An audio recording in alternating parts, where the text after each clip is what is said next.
Indeed, impact like no other. So just a little bit of a breather means we can come back to the kitchen and remind you that it is a little bit of a meat-free Monday, and we are doing something delicious, to say the least. It's chickpea and avo toast, and it's a special way to do it because everything about this Meat Free Monday has blown my mind. The flavors, the sensations, it's feeling like meat, but there's nothing of the sort here. G-Man, you ready for this one? Yes, and it says umami like everything else that we've done. I mean, we are discovering umami today in layers and levels. Gone are the meat-free Mondays that are boring. I am sorry. You want to inject, obviously, the creativity, bucket loads of flavor, and texture is key. Bro, I love how we are lending the box of nutrition to plants. And beans, legumes, lentils, etc. Nature's medicine, right? It is exactly that. When you start understanding what exactly these foods can do for you, it is such a great source of medicine. So the chickpea is going to be the hero for this one, and it's a really simple one again. We've got some, what did you mention earlier, why the garlic powder was so important? Yeah, but it is. It adds flavor everywhere. It doesn't burn very quickly like the fresh garlic does. And when you've got fresh elements like garlic, even keeping it in your fridge, it's still going to pick up mold, it's still going to pick up bacteria, and we generally keep it for like months and months and months. So for me, this is one time, I don't mind it preserved, but it just adds so much flavor. You don't understand. Absolutely. Now, again, I think lending to some of the similar sort of spices that we used earlier that gave us, like, in my opinion, a feeling of bacon. Umami on another level, for sure, so dude. we're chucking in some of that paprika right now, and it looks like, obviously, you mentioned some of that garlic powder, powder, and then we've got some mixed herbs going in there. A little bit of salt and pepper. Don't use all of it because we do want to keep some for the avo, which is going to come later. And I mean, what's avo without salt and pepper? Is that even a thing? Oh no, completely. And we talk about, salt isn't just about the umami, and why we use pepper so much. It's the activating quality, I suppose. You talk about something ridiculous like black pepper and strawberries. Have them together to understand what one flavor can do for another. It transforms it completely. And salt is that. It's not just about making it salty, it's about bringing out the natural flavors that are in something. And if you've got this kind of crunch on a chickpea, surely it needs to have a saltiness. It's got to either be really sweet or really salty. I'm sorry. That's my take, man. Now, I've got some fresh bread here.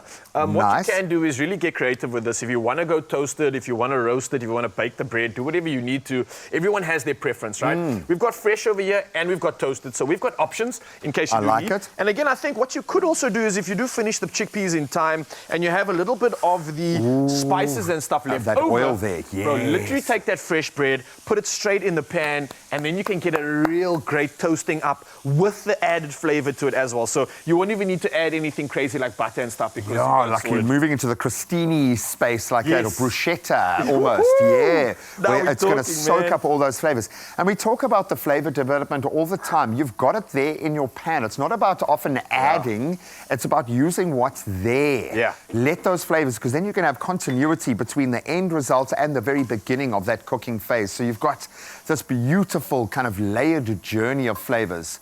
A journey like no other. I should have maybe used a bigger little spoon for this, but I just want to showcase exactly how good these look, G-Man, and you can actually use this. Oh, that smells exquisite, dude. It does. I mean, you could just do this and like even maybe dry roast him with this kind of flavor maybe in the air fryer. That flavor combo is wicked. Absolutely. So this is the fun part, right? You can take the avo, smash it up, or you can keep it in layers. This is where you also want to force your creativity here. I know we've got some sliced up pieces of avo. You can mash it up, smash it up, go crazy with it, as long as it's done the way you like it. Because again, this is also a texture journey right here.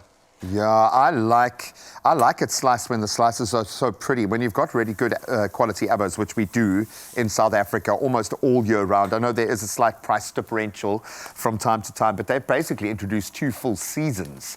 They're picking avos twice a year off the same tree. So you've got baby fruit and you've got full-grown fruit.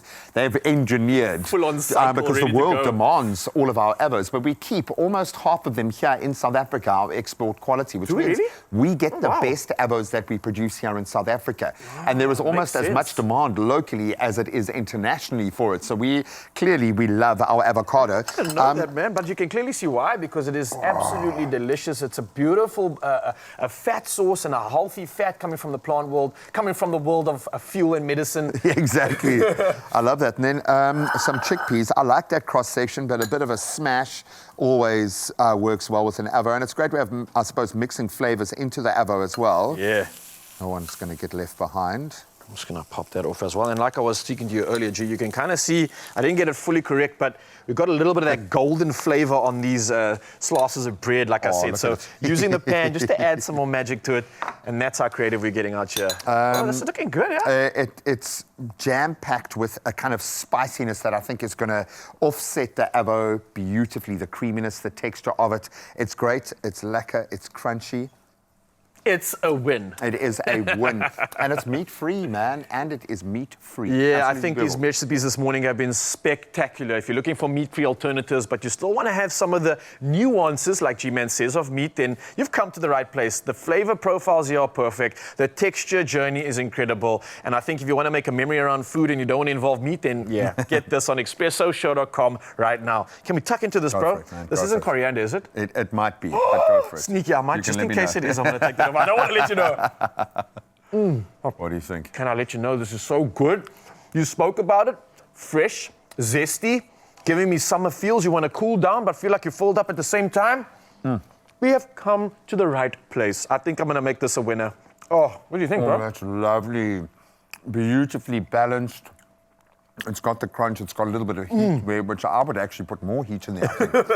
Bro, I must say, while we're having this good food, it's reminding me of some of the good food I had on the weekend. I got a chance to obviously spend some time in St. Francis and spend some time with little Emily May, who spent some time with me on the weekend. We had a lot of fun, and she said, all right, you're my favorite. I promise I'm going to watch you bright and early in the morning. And she did exactly that. I want you to check a shot on this. So shout out to Emily. Check out, she's watching us bright and early. She did exactly that, as she promised.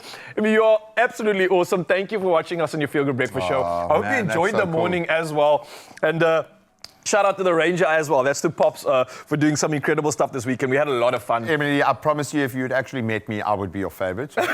That's all right. I know how wonderful Raul is, so I'll give you that. I'll give you that. No, he is. I think he's my favorite as well, so it's okay. Yeah. I'll give it to you. But Emily, we love you. Thank you so much for watching. Yeah, and to JJ and Candice, thanks for letting Emily actually watch us. Really appreciate it. I'm sure you can head off to school now and not get into trouble, but definitely a worthy reason for exactly that, bro. I can't stop chowing into this. This is so good. I love it, man. If you want this or any of our beautiful meat-free experiments, you can head over to expressoshow.com. Yeah, and a lot to look forward to, because right now we've got an entertainer standing by, but he's not just ready to entertain us, he's also ready to find out more with some quick-fire questions. So fun will be had right after this, we promise.